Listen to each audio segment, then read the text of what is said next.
उदल सपनों की भक्ति माँ भगवती की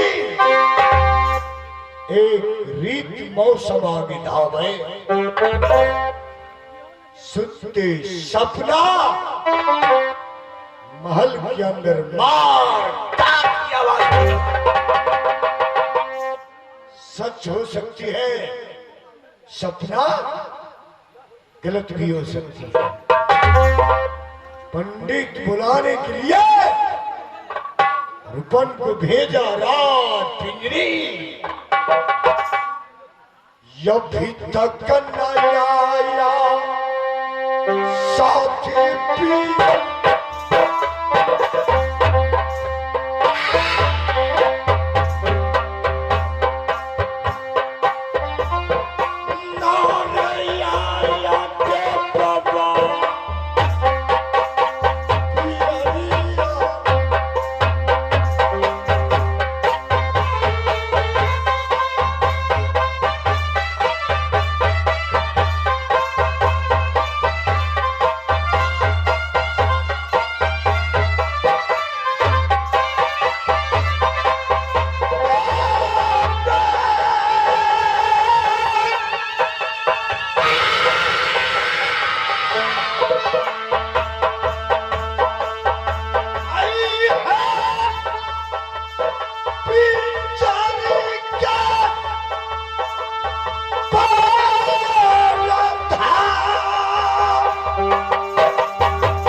झंडा है महाराज, झंडा के पास कटा गई हो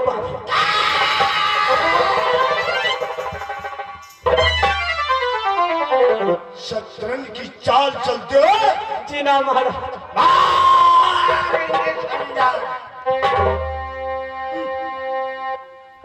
मारने के लिए तैयार हो जाओ महाराज। आंजू को कस दो, बेगर आदेश की झंडा की गीत गाता है जी। वो है ना भेलियो हो बाबू। क्या महाराज हुआ? क्या हुआ महाराज? महाराज क्या कहूँ, किसी से कहूँ? मजनू में सुनाए मोहब्बा के छीछा दे के मेरे कलेजा भी राज मोहब्बा इंदल महाराज में, इंद्रजीत में, महारानी फूला में, महारानी सोना में मार पीट जनता खोल गया है महाराज। हाँ महाराज खूब। अब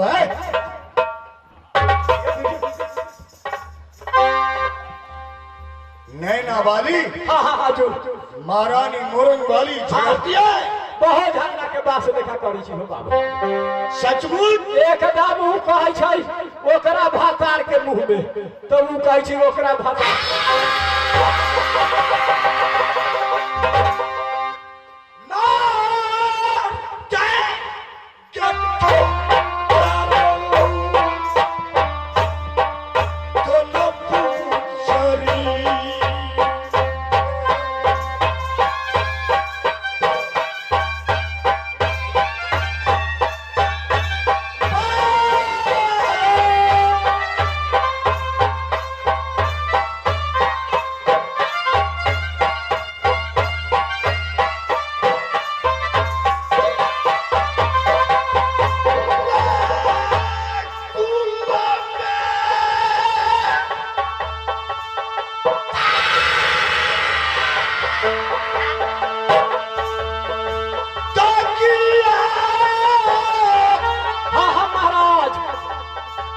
चोरी रे लगा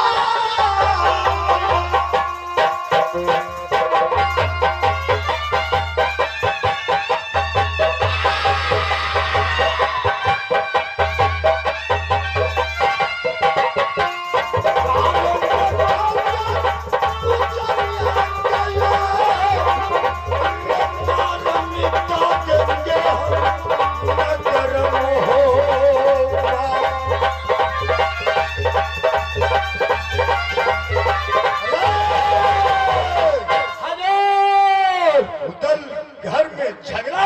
महाराज पड़ोसिया घिना गेल।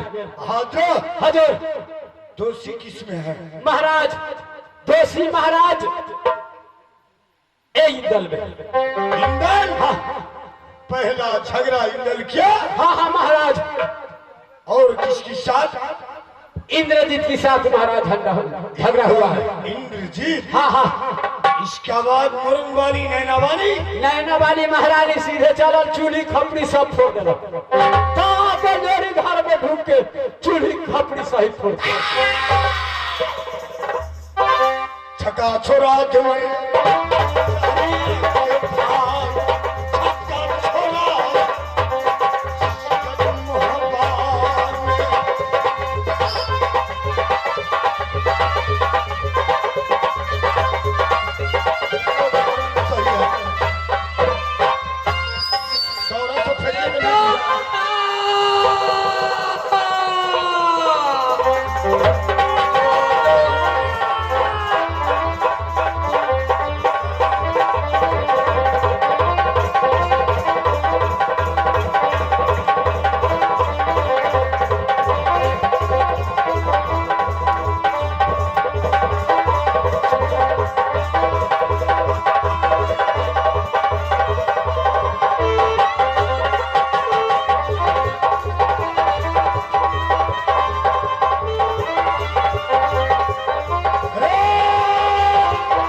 रंडी जागरा बादी बादी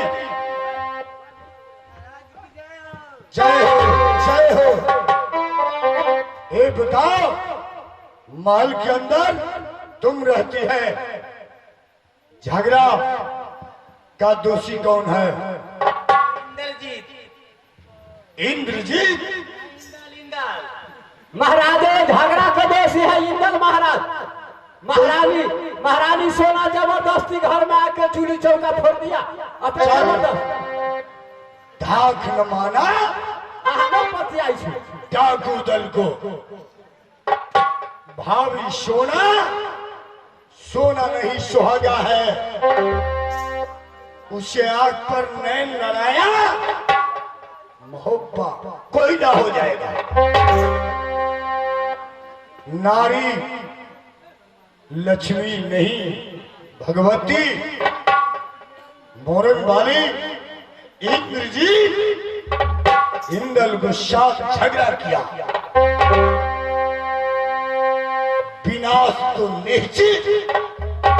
भाभी सोना को किस प्रकार हमने धैर्य लगाया। मोरन वाली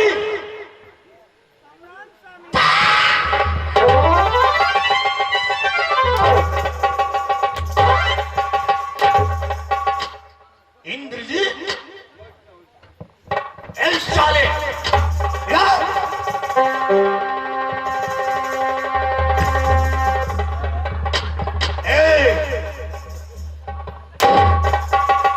शाले झगड़ा किया।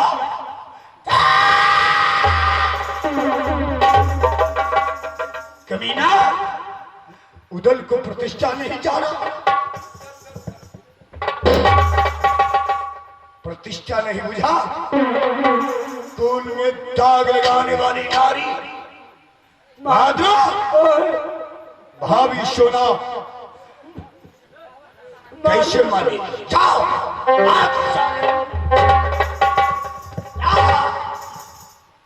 भाद्रो महाराज भाभी को बुलाओ। भाभी सोना। कब की मैं तुम्हें भाभी, कब की तुम मुझे देवा? भाभी आज दिन से मुझे भाभी कहना छोड़ दो। माँ, हाँ बेटा, माँ मैं जा रहा हूँ चाचा को प्रणाम करने। जा मेरा भागा, कब की चाचा है तुम्हारा? जा भाभी ठीक है मैं नहीं जाऊंगा माँ। भाभी सोना झुक गए सलाम। क्या? भौजी सोना जा, सलाम करना है जाकर मोरंग वाली से करो, मुझे नहीं। जा, झुक गए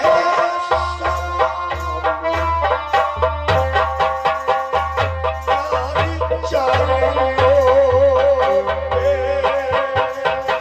मेरा भागा, कब की मैं तुम्हें भाभी को आशीर्वाद देना है, जा मोरंग वाली से लेना, हमसे नहीं।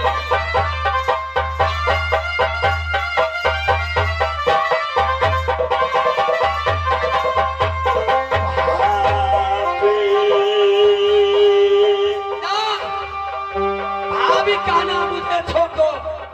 नाशे काल विनाशे बुद्धि क्या? मुझे अकेल नहीं सिखाना। हे उतला नमस्कार करला सुखा। जा, अभी तक ना है मोरंग वाली से मांगो, हमसे नहीं। जा, भाभी कब की मैं तुम्हें भाभी? हे उतला चलनिया में पहुंची एकता सोना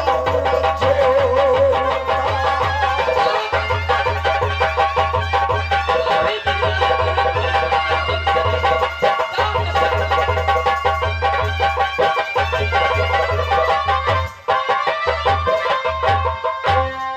भाभी उदला, भाभी कहना मुझे बंद कर लीजिए। तो बात मानो। आगे लगा दे बाबा, गिरा दे ताई भागा बा। नहीं भाभी ऐसा मत करो।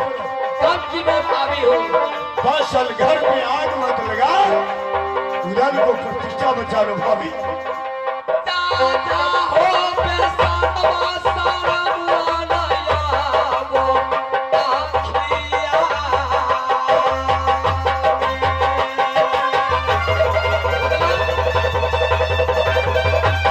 आखिरी से मुझे भाभी कहना छोड़ दो।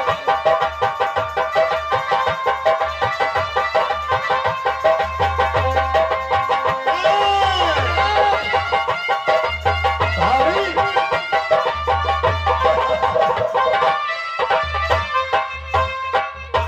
भाभी उदला, स्वर्ण सुप्र की बने द्वारिका गोकुल की छब रही।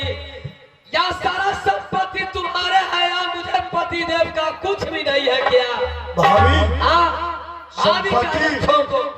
संपत्ति को सपना देखा। वो सपना देख रहे हैं, हम नहीं। जहाँ सुमता वहाँ संपत्ति लाना। जहाँ कुमति वहाँ विपत काम नाश को आते हैं तो ज्ञान भरोच हो जाते हैं। भाभी क्या तुम मुझे रामायण सुना रहे हैं? तुम्हें समझ नहीं आता। मुझे कुछ समझ नहीं है, समझाना है तो मोरंग वाली से जाकर समझा। मोरंग वाली को चमड़ा बिगाड़ दिया, क्या? इंद्रजीत को हड्डी तोड़ दिया। अभी तोड़ दिया अपना लिए, मुझे लिए नहीं। तुम्हारी चरण में 10 नो जोर की प्रणाम अरे करना। मुझे चरण में प्रणाम कर फायदा क्या है? याद है एक बात तुम्हें याद है भाभी? क्या? क्या छिका बात? कुछ याद नहीं है। कुछ होली याद खत्म तो हो गया। होली दा भाभी पर लबा की कहा मुनीनाथ, हाथ नीलाभ जीवन वरना यह है विधि के हाथ। सचमुच कहा प्रधान पंडित। नारी शतरंजा, रे चल चल नारी को चाल से परखो, धान के लार पुआर से पकड़ो, ईटा परखो पाकने से, चोर छिनार को नयन से पकड़ो, सुरमा को पकड़ो बातें से। शतरंजा नारी, तुम्हें लज्जा नहीं आती? ये लाज तुम्हें लग रहा है क्या? भाभी भाभी भाभी कहता है। भाभी का नाम छोड़ो मुझे, क्या मुझे भाभी कह रहे हैं उजला? ज्यादा हो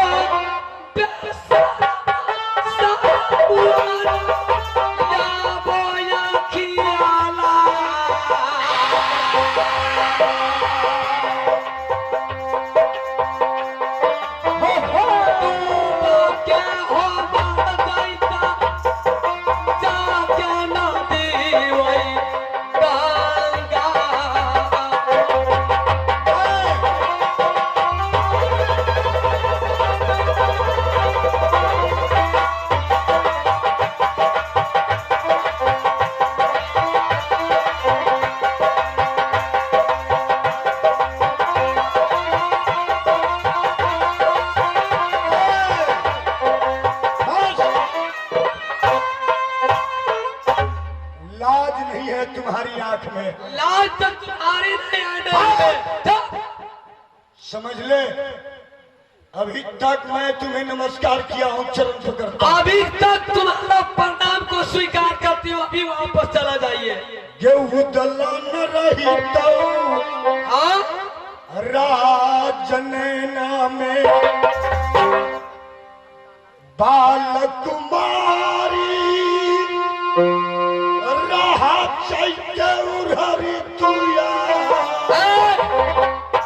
उड़हरी उड़ना कहना छोड़ दो। बेगर विवाहे बेगर गौना के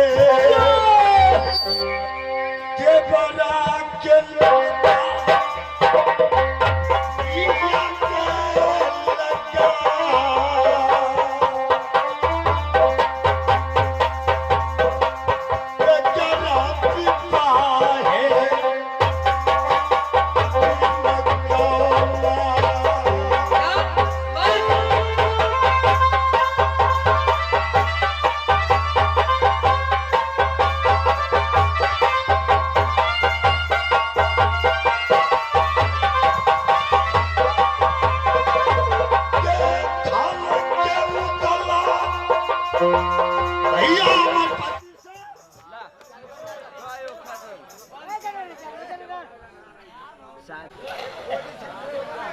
इधर आकर बोलो।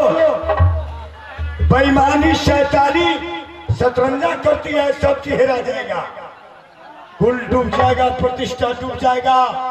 इसलिए कभी भी घर में शतरंज की चाल नहीं चलना चाहिए, अन्याय न होना चाहिए। भाभी आओ इधर। अरे छोड़ दो भाई, इधर आओ। तुम घर की चलाओ बनाओ और छोड़ दो झमेला। अरे इधर बात करो। हेलो ला, तुम बाल कुमारी रह जाते, बेगर विवाहे बेगर गौना की देवरा की नाता लगाया। मैं तुम्हें लक्ष्मी मानता, आज तुम उदल को प्रतिष्ठा नहीं करते। बढ़ाई में रोम रोम अहंकार, सतगुरु से परिचय नहीं, चाहो बरना जान ले निर्लजा, शर्म नहीं आता है। हम निभाता है हो जी सा दिन बना तो सद गेला नैना में राम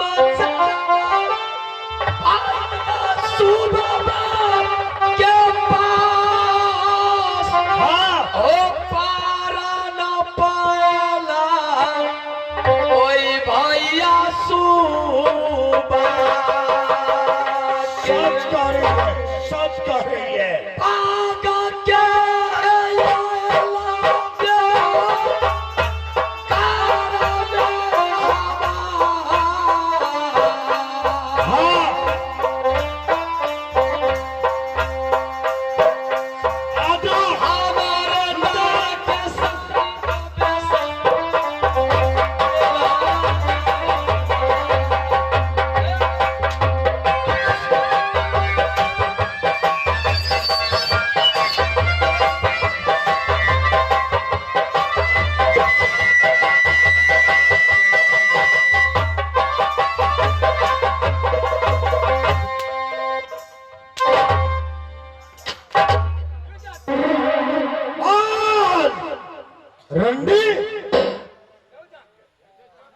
लाठी से मारने वाली बात से नहीं मानती है। नैहर की बिगड़ल अपना शव के कारण भैया को मात काट लिया। बेदर्दी, बेशर्मी, देवर और भाभी का नाता रिश्ता अलग हो चुका। जाओ बहादुर, तुम साक्षी रहना, इस रंडी से मुझे भय नहीं। लीजिए। भय, मुझे याद आया भैया सहोदर घर कैसे विनाश हो गया। जिस समय राजशोरी से भैया जागरू मेरी माँ और भैया को निकासी की। देश देश में भैया अमरपति उधर को गोद में बैठा कर भटका। हाँ हाँ महाराज। इस रंडी को थप्पड़ मारा और उदल को परा प्रतिष्ठा घर को विनाश करा लेगी। क्या नहीं महाराज। क्या रे जवाब देंगे